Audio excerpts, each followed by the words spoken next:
Hello, everyone, and welcome to another episode of Nerdy Movie News Roundup, the show where we round up all of the latest news in the world of nerdy movies. So, we have a lot of stuff to get through today, so let's just jump right into it. Sorry, I literally just finished eating dinner. Deadpool and Wolverine. We got our first teaser trailer for the movie. It is officially called Deadpool and Wolverine. It's not called Deadpool 3. It's an interesting thing that it seems like Marvel is doing, where if they bring back older, already established properties now that they own Fox, it seems like they don't want to just be like, it's Daredevil season 4. It's no, it's Daredevil Born Again, and they're like, no, this isn't Deadpool 3. This is Deadpool and Wolverine. So I wonder if that's just like a thing where they want to separate themselves as much as possible from older properties. I don't know. That's just like a thing that I thought of, but I think the trailer is cute. I am not the biggest X-Men fan, so if I'm being completely honest, just having like Hugh Jackman come back as Wolverine, that's not gonna make me like immediately hyped. You know, having even Deadpool, I like the first two Deadpool movies enough, but I'm not just like super hyped about Deadpool inherently. And over the past few years, I've kind of been getting sick of Ryan Reynolds' humor, like his line delivery. I'm getting a little bit jaded by it, especially like when he popped up in like Hobbs and Shaw and like Red Notice. I was like, ugh, I don't like you anymore. I don't know what happened, but this trailer, I think the humor worked for me for the most part, especially like the visual humor. So like, when the trailer first starts and you see that Deadpool has a wig on, I thought that was really funny. I even thought some of his line delivery was funny, like when the guy was like, "You appear to have soiled yourself," and he was like, the guy was like, "You appear to have soiled yourself while you were unconscious," and he was like, "I wasn't unconscious." That was pretty funny, but I did think that some of the line delivery was kind of cringe, like when he was like, "I'm the Messiah. I'm Marvel Jesus." I was like, I don't know about that. Although I guess from like a meta point of view, that is kind of a funny line, because in some ways, like, Deadpool is saving the MCU with this movie. Although, in my opinion, the only thing that can save the MCU is just a bunch of good movies in a row. Like Deadpool can be the start of saving the MCU, but like, you kind of have to follow that up with like a good Agatha show, and then a good Thunderbolts movie, and then a good Daredevil Born Again, and then a good Captain America Brave New World, and so on and so forth. But no, either way, listen, I also completely understand that I am in the complete minority with my complaints. Most people love X-Men. Most people love Deadpool. Most people are hyped to see Hugh Jackman's Wolverine together with Ryan Reynolds' Deadpool. Like this movie, it's going to make so much money. It's almost assuredly going to make $1 billion. I bet if it's good, I think it will make $1 billion and beat Joker to being the highest grossing R-rated film of all time. And like, if it's really good, like, it might be able to catch No Way Home, because I think okay, never mind, it's not catching No Way Home. No Way Home made like $1.9 billion. Deadpool and Wolverine is not catching that. For whatever reason, in my head, No Way Home was like at the $1.4 billion mark. Never mind, not catching that. But I think it can catch Joker to become the highest grossing R-rated film of all time. But yeah, the trailer was cute. I also really like the action in it, like the bit where Deadpool is like unloading the gun in midair and reloading in midair. I thought like that was like Sean Levy's camera work in that was actually quite good, and like more of what I want to see in the MCU, right? Just more creative action instead of a lot of the stuff that we've been getting recently. But so that was on the Super Bowl. The other Super Bowl trailer we got was Kingdom of the Planet of the Apes. This is like the new, I guess I'm assuming, the beginning of a new trilogy, I assume. So from what I understand, it looks like this is going to be taking place like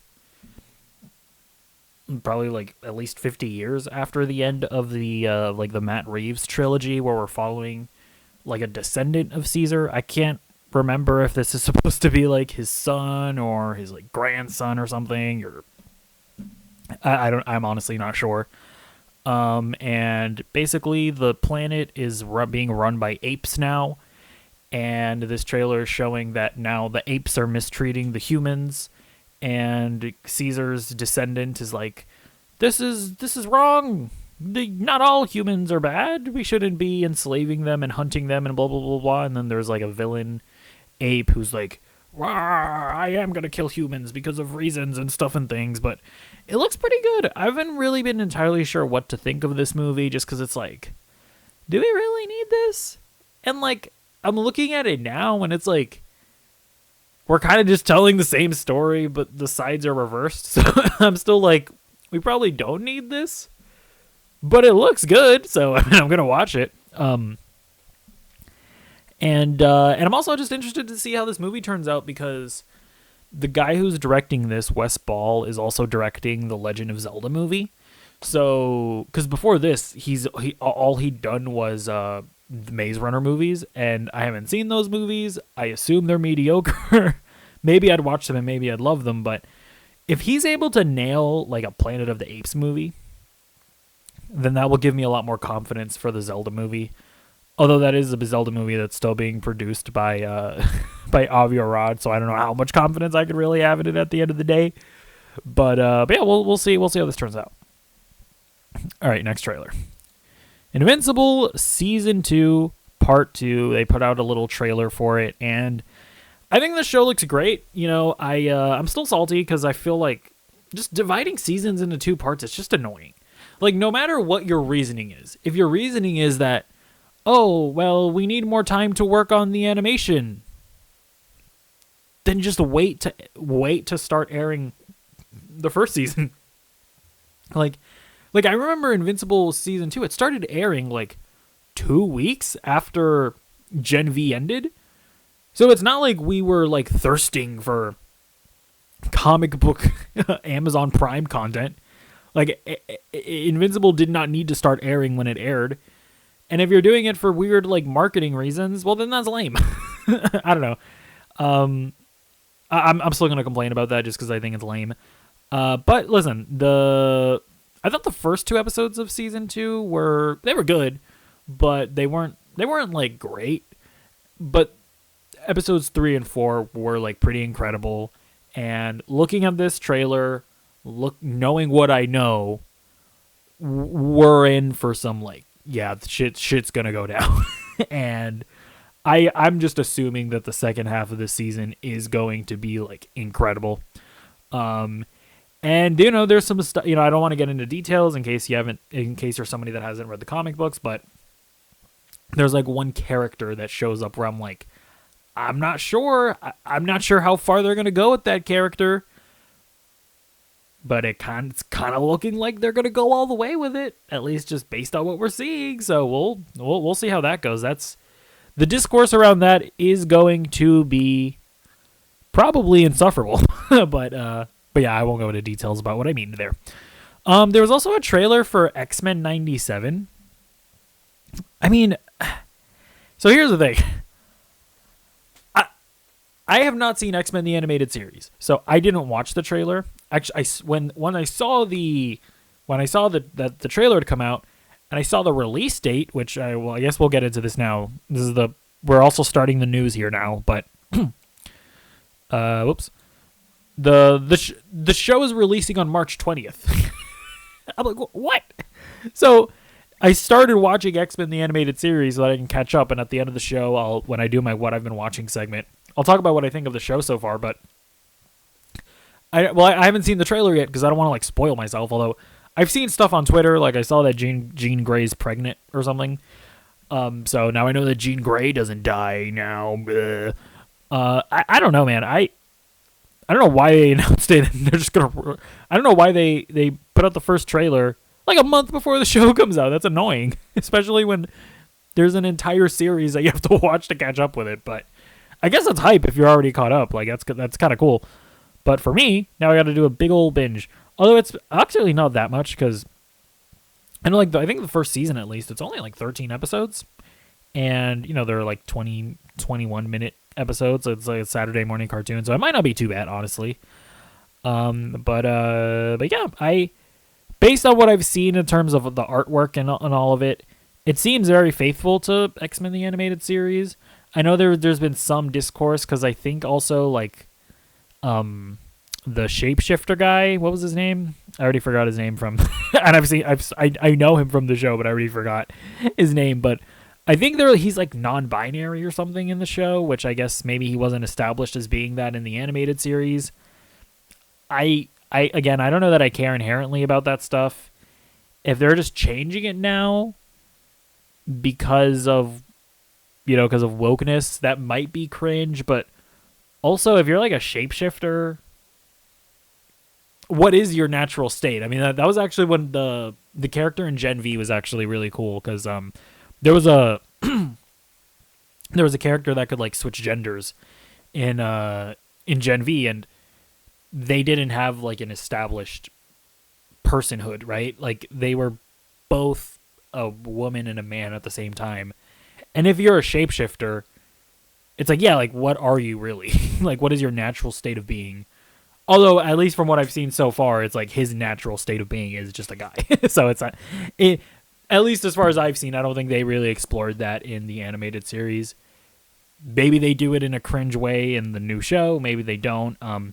I've also seen there's like discourse because I think they de-sexified some of the character models. Like I think Jean Grey doesn't have as big of as large cakes as she had in the animated series, and I think her boobies might not be as big. Honestly though, like it's weird because it's like I'm watching X-Men the animated series, and I'm like, good lord, you guys are going kind of crazy with these designs. Like at least when I think about this was like a Saturday morning cartoon for children, I'm like, Jesus, guys, you guys are going all out with this. And it is just weird though, because it's like, okay, I kind of get maybe if you want to reel back on it nowadays if you're making something for kids, but let's be real, kids aren't going to be watching this. It's going to be people in their 30s and 40s that are still obsessed with Marvel that are watching X-Men 97. So I feel like they should have just kept it up. It's like go even further, honestly. Give me like, if anything, make Wolverine's butt bigger. But I don't know. I've only seen people yelling about that stuff. I've only seen some images. I haven't seen the trailer, so I can't speak to a lot of it. All right. Next up, let's get into James Gunn playing games. So James Gunn, he responded to somebody on Threads. So somebody asked him, what do you think about these? And then they posted 3 news stories. And then James Gunn says, at least one of those things is not true. Have fun guessing. So basically, at least one of them is true. So it's like, one of these things is not true. One of these things has to be true. But 2 of them could be true, 2 of them could be not true. So he's literally making us play guessing games. but we will play along. So the first one is like a Teen Titans post. A Teen Titans film is in early development for the DCU. Then the second one is about give me one moment. Routh will have open casting, and they will look for actresses between 15 through 18 in Supergirl Woman of Tomorrow. Then Darren Aronofsky is in talks to direct Plastic Man for the DCU. So I think that the one that I think is definitely true is the open casting call for Routh, because they've openly said that Supergirl Woman of Tomorrow is going to be adapting or is going to be adapted for the Supergirl movie. Like they're directly adapting that story. And you have to have Routh in that. So that we know for a fact that Routh has to be in that movie. So you have to assume that, yeah, there's going to be an open casting call where they're going to search for like a child actor that's going to be that they're gonna like premiere in the movie and whatnot. Similarly to how the little girl in Logan, how they went and searched for her. Like that's not really a role that you get like a well-known actress for, I don't think, because like how many like well-known actresses like would they even want can they even pick from, that's one where it's like you don't get like a name like a well-known name to play that role. So I think that one for sure is true. And then I think the one I'm gonna say definitely isn't true, I'm gonna go with the Darren Aronofsky Plastic Man movie, just because does Darren Aronofsky even know what Plastic Man is? Like that one is too weird. I would say that one isn't true. And I think the one that could maybe go either way would be the Teen Titans movie. Just because we know that Damian Wayne is going to be in Batman the Brave and the Bold. And so like they could set that up with that movie. But also, is Teen Titans really a movie that you want to make? Like I know Marvel has been teasing the Young Avengers, but it's like the weird thing about the Young Avengers is that it's like Haley Steinfeld is like 26. Iman Vellani is in her 20s. It's like actors just age too rapidly, I feel like, to keep on pretending like, oh, we're kids now, I mean, I guess they did it with like Tom Holland and Zendaya and whatnot, where they're like in their 30s and Peter Parker just graduated high school. So, I mean, I guess you could, but I don't know. I don't know that you do a Teen Titans movie, to be totally honest, but I mean, yeah, like I said, they are doing Damian Wayne Robin, so like they could like spin him off into leading a Teen Titans movie. I just don't know if you want to establish a franchise about teenagers when 2 years after you make the movie they're already adults. I just don't know if you do that. But yeah, for sure we're getting Ruthie, probably not Plastic Man. So James Gunn, thank you for continuing to be vague. All right, next up, let's talk about Miles Morales, because they're teasing a live action film. And yeah, there's a video here, so let's play it. The last time we spoke, Amy, I think it was at the premiere. Yes. You said live action Miles Morales is in the works. Where are we at? Someday. Not till we make 2 more movies. Yeah. She's right. She's the boss. Some days the day. Someday. We are very happy doing what we're doing. Where is it on the spreadsheet, though? Come on. Tell you anything. I'm not going to tell anybody. You think there's a spreadsheet? Wouldn't that be You're great? so kind. That's so generous. That's what we needed, was a spreadsheet. That's a good idea. He thinks we planned this. Yeah, so the interesting thing there is that she's officially saying that we're getting a live action Miles movie.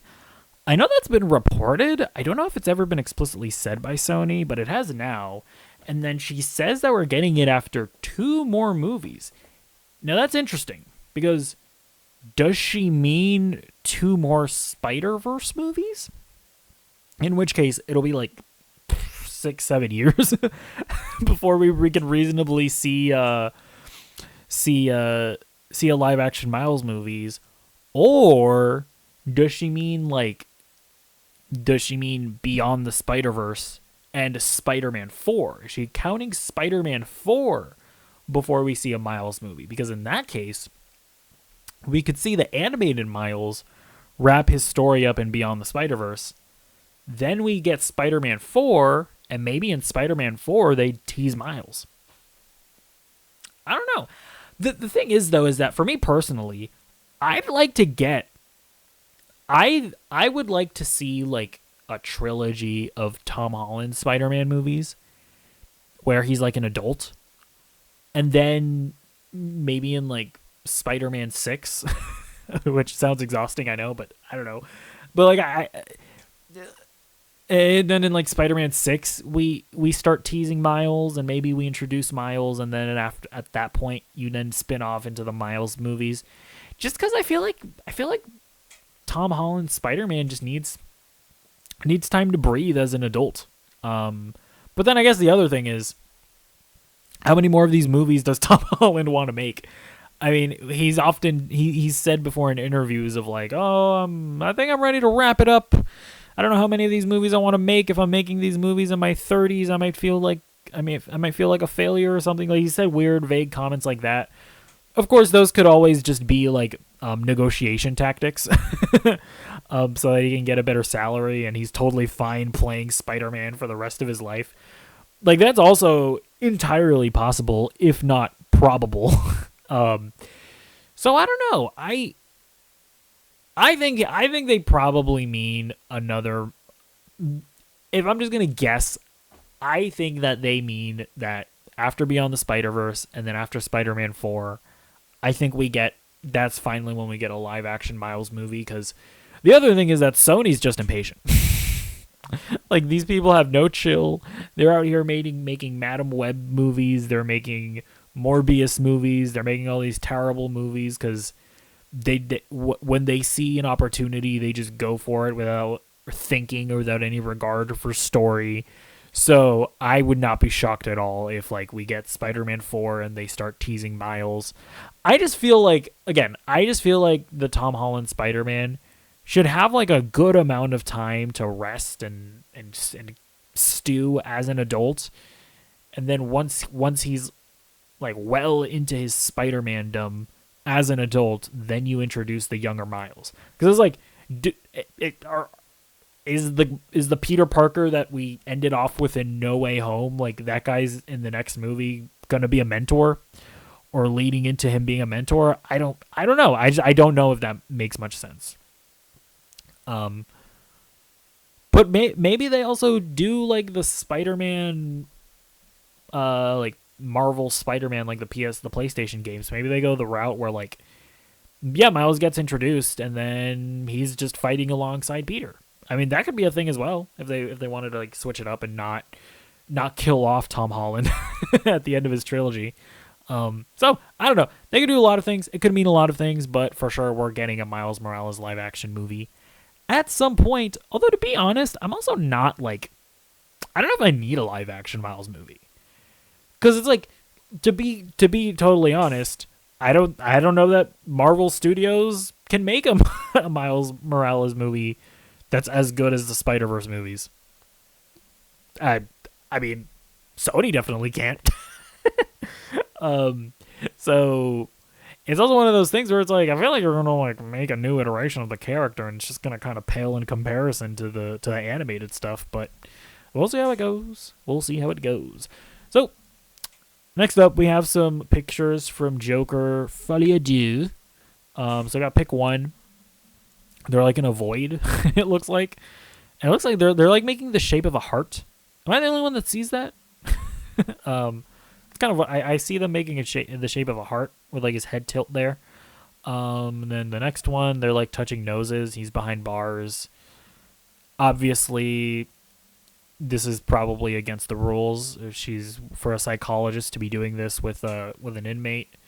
So that seemed they're mischievous there. But then this third picture is very interesting, where it's in black and white like the other one, and this very much looks like a musical, because they're doing the weird thing where one of the producers had come out and he was kind of like, there are musical elements, but I don't know if this is a musical really. Like, it's not really a musical. There are just some musical elements. And it's one of those things where it's like this, like this picture right here looks like a musical. And Hollywood has been doing this weird thing where they're just, like, hiding the fact that their musicals are musicals. Because, like, the Willy Wonka movie, I didn't see any of the trailers, but from everything that I've heard, all of those trailers were just completely hiding the fact that it was a musical. And I think, again, I haven't seen any of these trailers, but Mean Girls apparently hid the fact that it was a musical. And so a bunch of people watched that Mean Girls movie not knowing that it was going to be a musical. And they're doing it again with Wicked, where, like, I did see the trailer for that, and no singing in it. Like at the end of the trailer, it's like one of the like you don't see who's singing the note, but there's like a lady at the end that's going like yeah. She's like she like starts like singing a yell singing, and you don't actually see anybody like actually singing.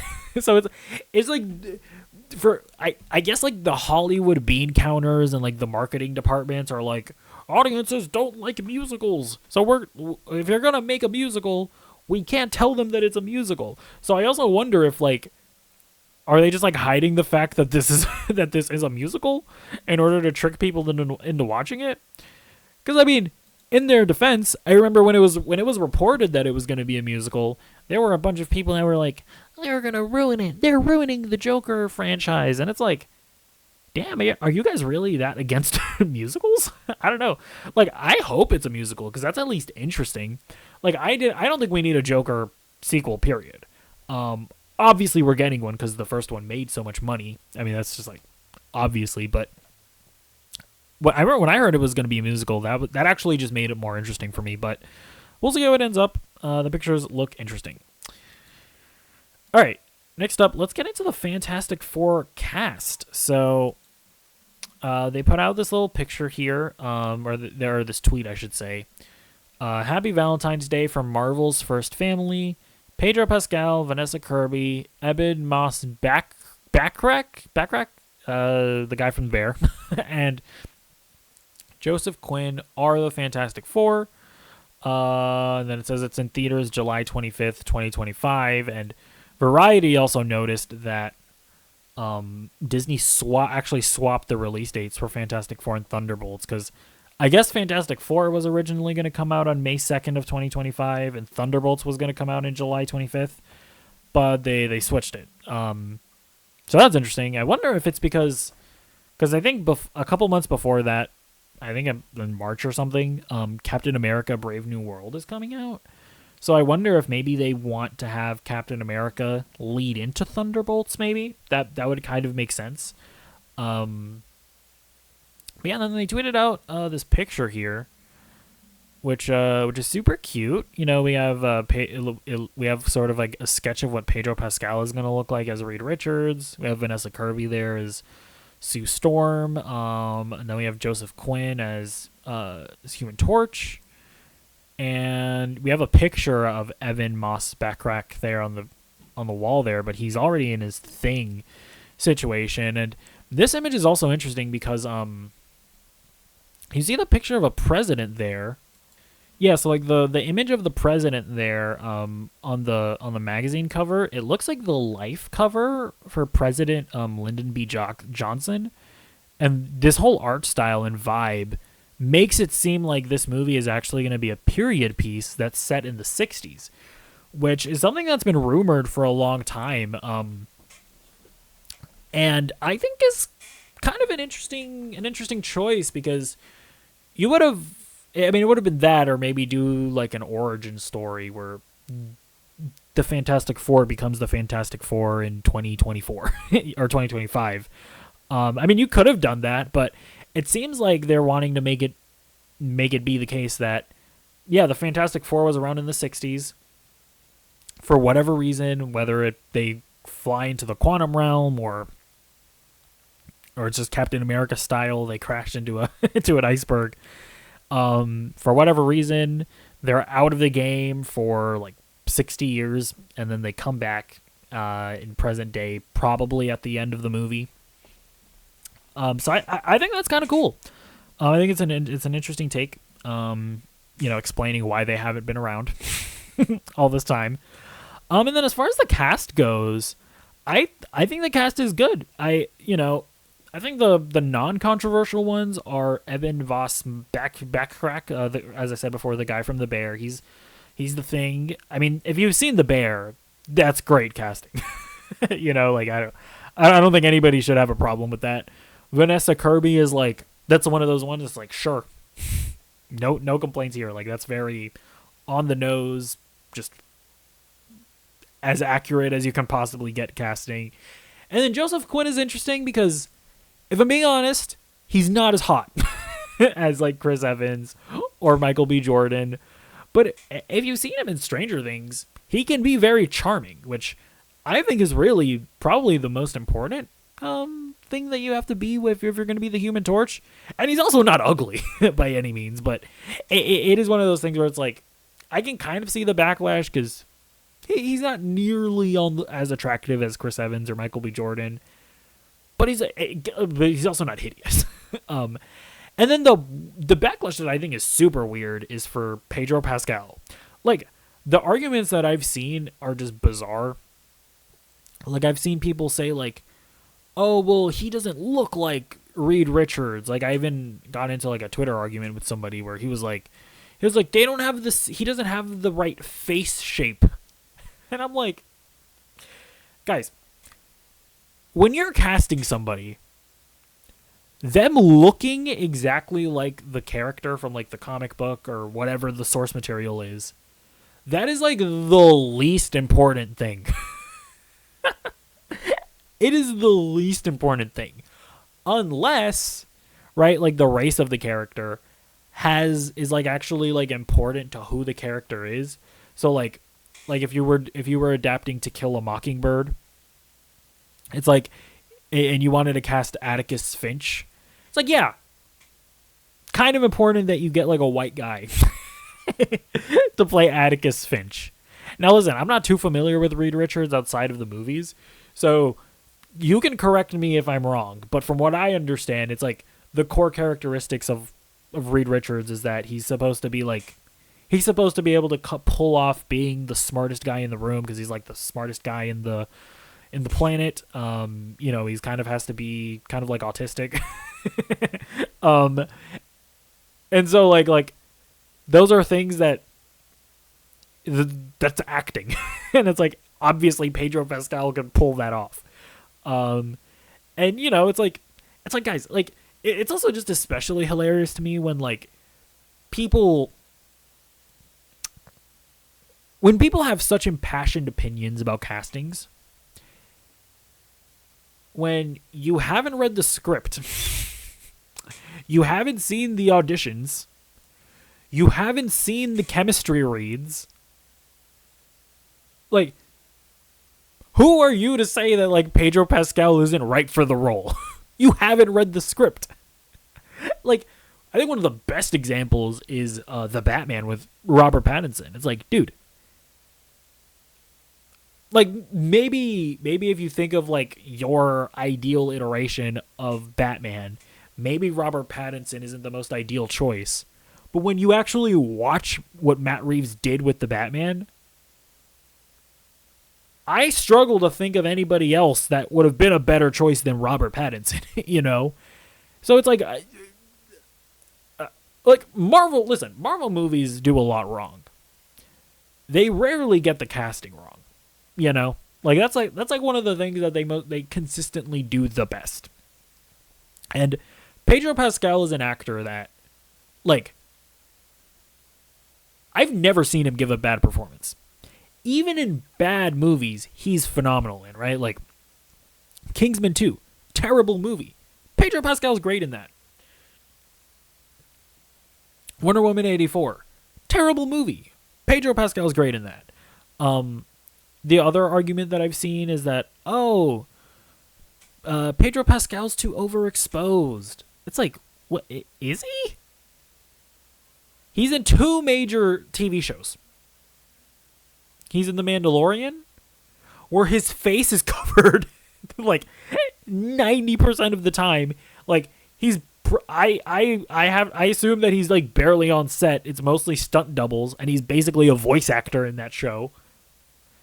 And then he's in The Last of Us, which, you know, there are only 2 Last of Us games, so it's not like that show's gonna go on for like 8 more seasons, you know.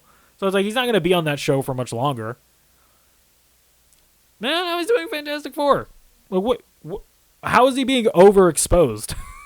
I don't think Pedro Pascal is anywhere near the level of like The Rock or Chris Pratt.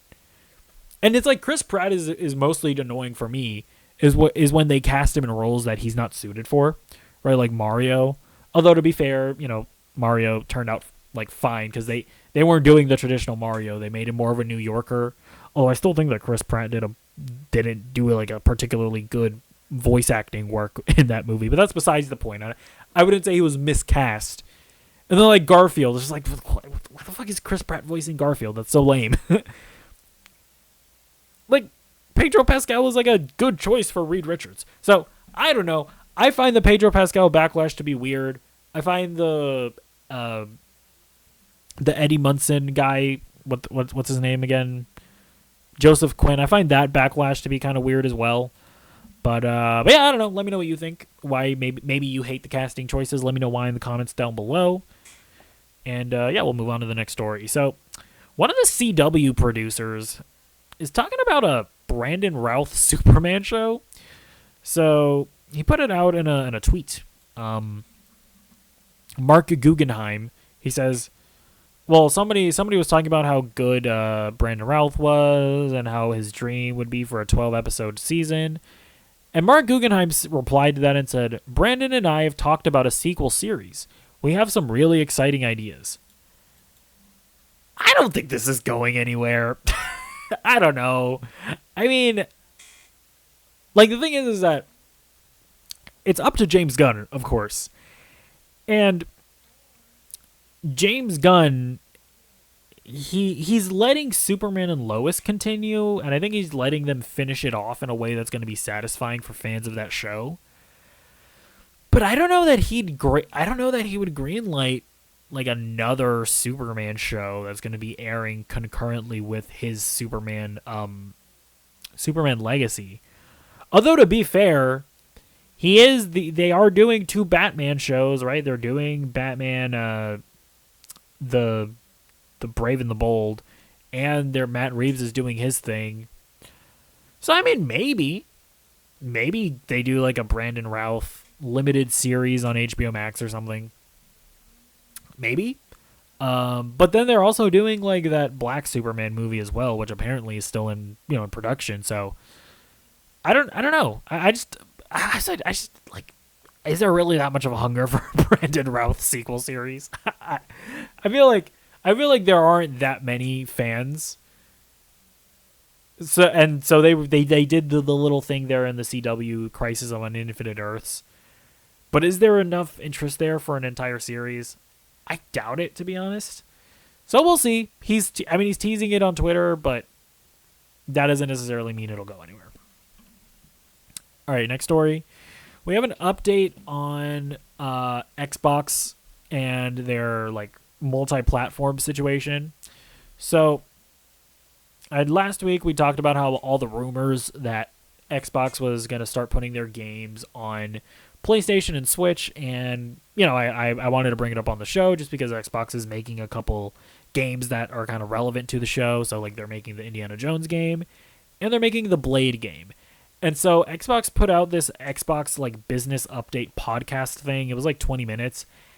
And if I'm being honest, it was a lot of yapping. They were talking in Japanese. I don't think they were clear about much. So this was a definitive thing that they said. In the podcast, Spencer said that Starfield and Indiana Jones titles previously reported to be in consideration for PlayStation 5 would not be going multi-platform. So the thing is that Phil Spencer said this, right? Or he said, we're not changing our exclusivity strategy. And then like 5 minutes later, he said, by the way, there's going to be a time when exclusives are few and far between. It's like he was in the same podcast, he was talking out of both sides of his mouth. He was like, guys, we're not changing our exclusivity strategy. Don't worry, guys. And by the way, at some point, there aren't going to be exclusives anymore. And it's like, what am I supposed to get from that? Because the only thing that seemed confirmed at that during that podcast is that Indiana Jones and Starfield aren't going to be coming to PlayStation anytime soon, right? like we're probably not going to see Indiana Jones coming to, or like we're definitely not going to see Indiana Jones coming to PlayStation at launch. And the podcast did not confirm or deny in any way that we're not going to see those games coming to PlayStation at some point. I'm still not confident that that Blade game isn't coming to PlayStation. Because I got no confirmation. Did not come out of that podcast confident that like they aren't going to do multi-platform games at some point. You know, so that was a weird podcast, but we'll see we'll see how it goes. I don't think they clarified much, but at least at launch, Indiana Jones is going to be an Xbox exclusive. So there is that. All right, next up, looks like sticking with video games, it looks like they're going to be doing a Mandalorian game. Now, it should be noted, it's not necessarily a game about the Mandalorian. You know, it's not about Din Djarin. It could be about, like, we don't know exactly who it's about. Like, it could be Din Djarin, but it could also be about just another random Mandalorian. You know, that's like an original character for this game, much like how, you know, Cal Kestis is an original character for the Jedi Fallen Order series. So we're reading from Industry Gaming, or sorry, it says VGC on the first image there, but sorry, it's Insider Gaming. Respawn Entertainment, these are the same developers, by the way, that do the Jedi games. Respawn Entertainment is developing a first-person Star Wars Mandalorian game that is in its early stages of development. According to sources, the game will see the player take control of a Mandalorian bounty hunter, unclear who, set during the time when the Galactic Empire is dominating across the galaxy. So, correct me if I'm wrong, Star Wars nerds.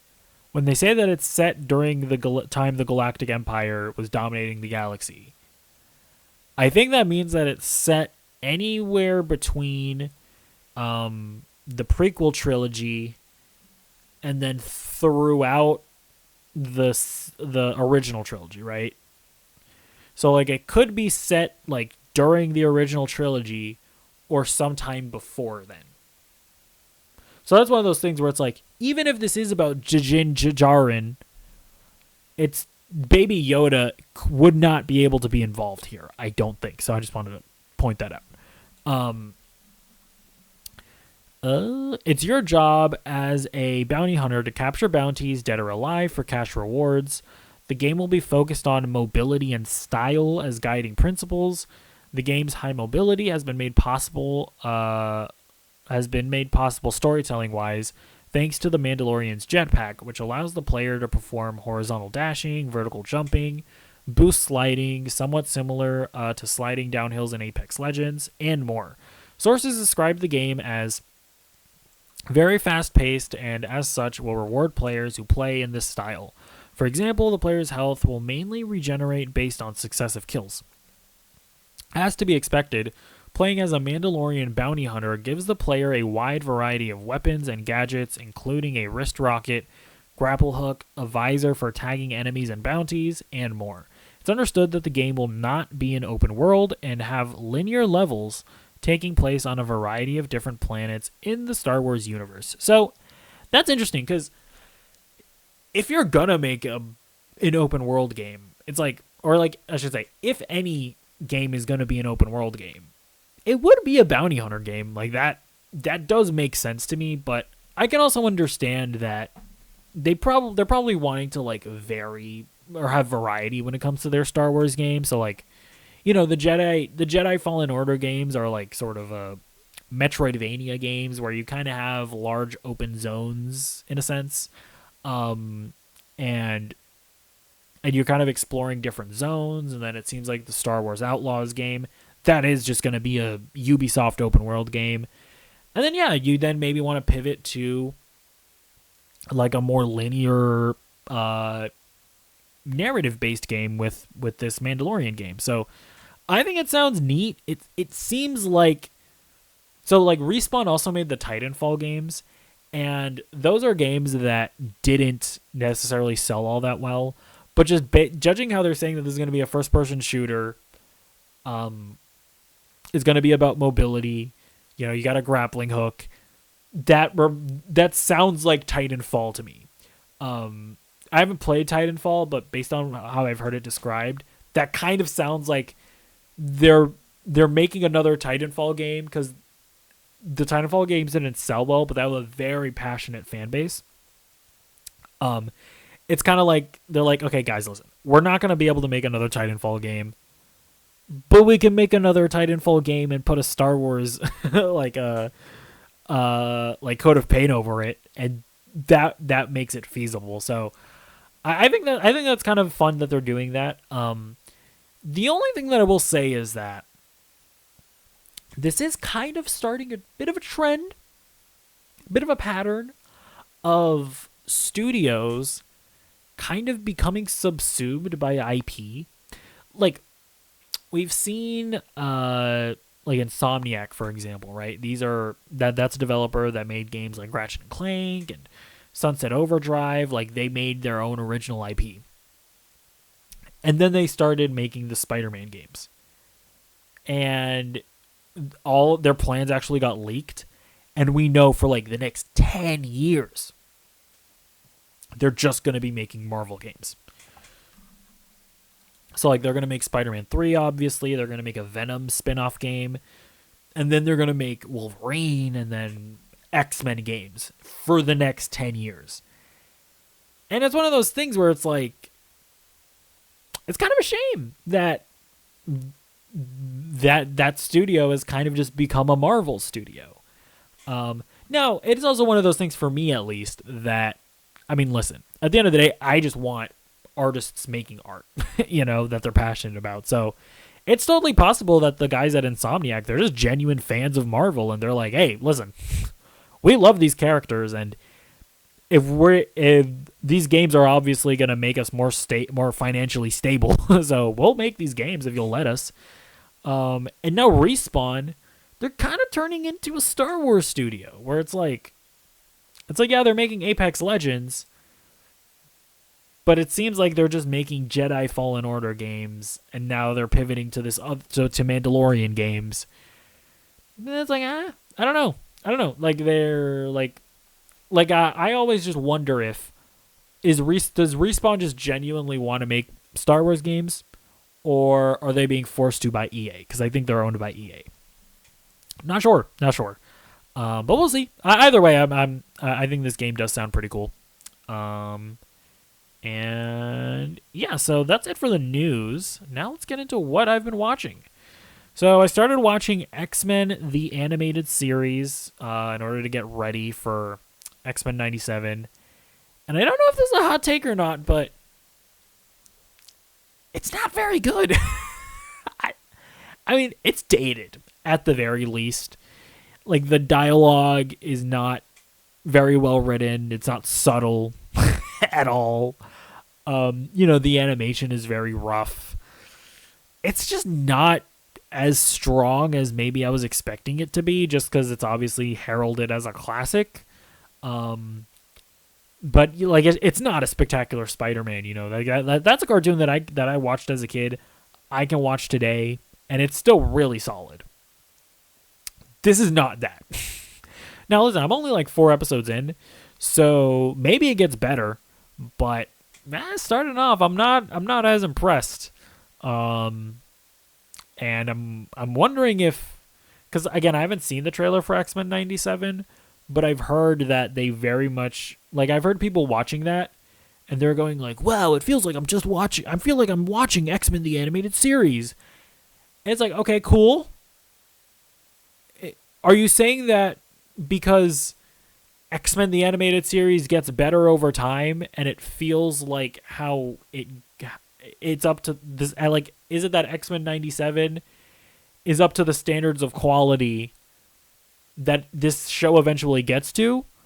Or is what I've seen in the first 4 episodes indicative of what the entire show is, and X-Men 97 is just as poorly written and as poorly voice acted as this show was? I don't know. But either way, I mean, I'm in for the long haul. You know, I cover this shit, so I gotta watch it.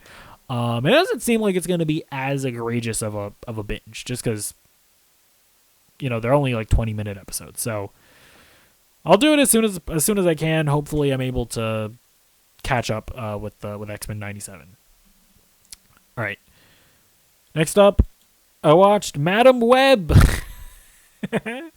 So listen, I have a review of this up on my main channel, Useless Nobody. It'll be in the description below, but it's not good. It's pretty terrible. This is like the most desperate that Sony has ever felt in making a Spider-Man movie that doesn't have Spider-Man in it, but wants you to know that it's related to Spider-Man. This is the most desperate that Sony has felt when making these kinds of movies with their attempts at connecting to Spider-Man. It falls completely flat on its face. That being said, I had a really good time watching it. This very well could go down as becoming the Room of comic book movies. Because every 5 minutes, something so insanely terrible would happen. And just every 5 minutes, a baffling decision would be made. And I was consistently laughing throughout the whole thing. Like, sincerely belly laughing at the entire thing. When it comes to just terrible performances, like the villain performance in this movie is the worst performance I think I've ever seen in a comic book movie. Definitely the worst villainous performance I've ever seen in a comic book movie. Congratulations. We've gotten a bit of a 1-2 punch recently, because I thought that Ben in The Marvels, like when I watched it, I was like, damn, this is the worst villainous performance I've ever seen in a comic book movie. Congratulations to the guy who played Ezekiel Sims in Madam Web, because you one-upped her. It snatched the crown right off her head. And then even all the other performances like Dakota Johnson and Adam Scott, they did not give a singular shite about this movie. They did not care. Sydney Sweeney, apparently she's good in like Euphoria and The White Lotus. I've only ever seen her in Anything But You, and now Madam Web. As far as I'm concerned, Sydney Sweeney is a terrible actress. The only performer that I thought was actually like okay, like decent in this was Isabella Merced. I actually thought that she was like all right. Like there were line deliveries where I was like, that was actually pretty good. But I mean, dude, everything else, like, dude, the editing is so bad. Like, so much of the dialogue in this movie is ADR'd. So much of it. If you don't know what ADR means, it's like when they don't get the dialogue right initially, so they have to like re-record it. And like there were so many scenes where like there were conversations happening and people were talking, but they were using different shots where you don't actually see the actor's mouth talking, and it's obvious that they had to like re-record the dialogue. It's just, this movie is so bad. It's so funny at the same time. And like their attempts to like expand the Spider-Man mythos, like light spoilers, but they try to like provide a new origin for where the Spider-Man powers come from, and it is so insane. It is so stupid. I have to recommend this movie.